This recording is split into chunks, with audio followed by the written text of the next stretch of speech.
Terça, 22 de setembro. Verso para memorizar. Tenho entre vocês o mesmo modo de pensar de Cristo Jesus, que mesmo existindo na forma de Deus, não considerou ser igual a Deus algo que deveria ser retido a qualquer custo.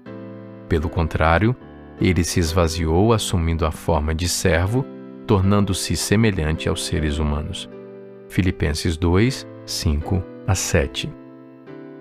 Paulo, o instrumento escolhido por Deus. Quando Paulo aceitou a Cristo, sua vida mudou radicalmente. Cristo lhe deu um novo futuro, o tirou da sua zona de conforto e o levou a experiências que ele jamais tinha imaginado. Mediante o Espírito Santo, o apóstolo proclamou a palavra de Deus para milhares no mundo mediterrâneo. Seu testemunho mudou a história do cristianismo e do mundo. Ouça Atos 9, 3 a 6, 10 a 20.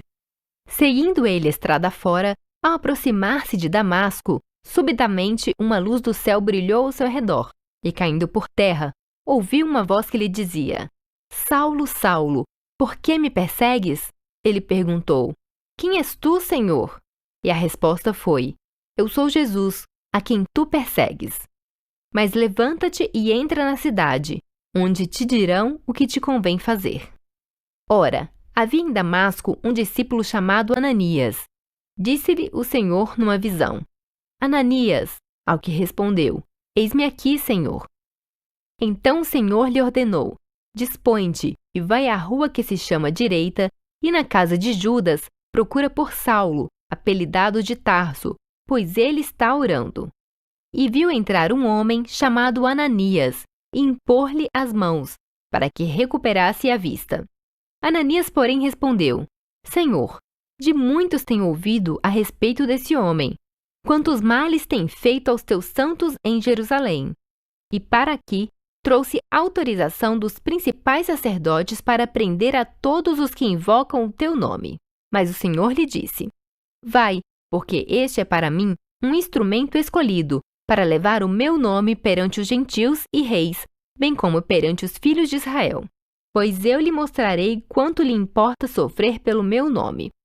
Então Ananias foi, e entrando na casa, impôs sobre ele as mãos, dizendo: Saulo, irmão, o Senhor me enviou, a saber, o próprio Jesus, que te apareceu no caminho por onde vinhas, para que recuperes a vista e fiques cheios do Espírito Santo.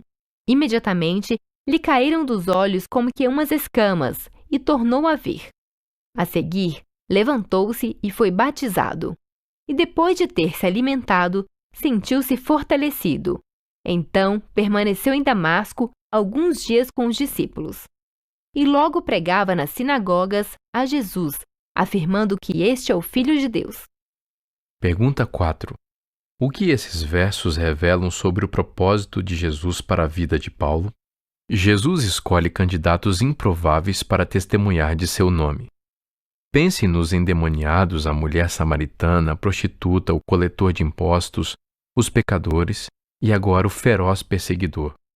Eles foram transformados e depois enviados com alegria para contar a história do que Cristo tinha feito em sua vida. Eles nunca se cansavam de contar a história. O que Cristo havia feito era tão maravilhoso que eles tinham que compartilhar. Não podiam ficar calados.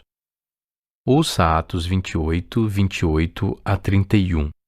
Tomai, pois, conhecimento de que esta salvação de Deus foi enviada aos gentios, e eles a ouvirão. Ditas estas palavras, partiram os judeus, tendo entre si grande contenda. Por 2 anos permaneceu Paulo na sua própria casa que alugara, onde recebia todos que o procuravam, pregando o reino de Deus, e com toda intrepidez, sem impedimento algum, ensinava as coisas referentes ao Senhor Jesus Cristo. 2 Timóteo 4, 5 a 8. Tu, porém, sê sóbrio em todas as coisas, suporta as aflições, faze o trabalho de um evangelista, cumpre cabalmente o teu ministério. Quanto a mim, estou sendo já oferecido por libação, e o tempo da minha partida é chegado. Combati o bom combate, completei a carreira, guardei a fé. Já agora a coroa da justiça me está guardada, a qual o Senhor, reto juiz, me dará naquele dia, e não somente a mim, mas também a todos quantos amam a sua vinda. Pergunta 5. Quais são os indícios de que Paulo nunca hesitou em dar a vida a Cristo no ministério de ganhar pessoas? Enquanto estava em prisão domiciliar em Roma, Paulo afirmou que a salvação de Deus foi enviada aos gentios, e eles a ouvirão. Ele recebia todos os que o visitavam e pregava a palavra a eles. Ao fim de sua vida, pediu a Timóteo que fizesse a obra de um evangelista e disse de si mesmo: combati o bom combate, completei a carreira, guardei a fé. Ainda que nosso chamado não seja dramático como o de Paulo, Deus está nos convocando para participar de sua obra de mudar o mundo. Apesar das dificuldades que enfrentou, Paulo permaneceu fiel ao seu chamado no Senhor. A história desse ex-perseguidor dos fiéis que se tornou o defensor mais influente e importante da fé cristã é um poderoso testemunho do que Deus faz por alguém que dedica a vida à sua obra. O que Deus o chamou para fazer? Você está cumprindo esse chamado?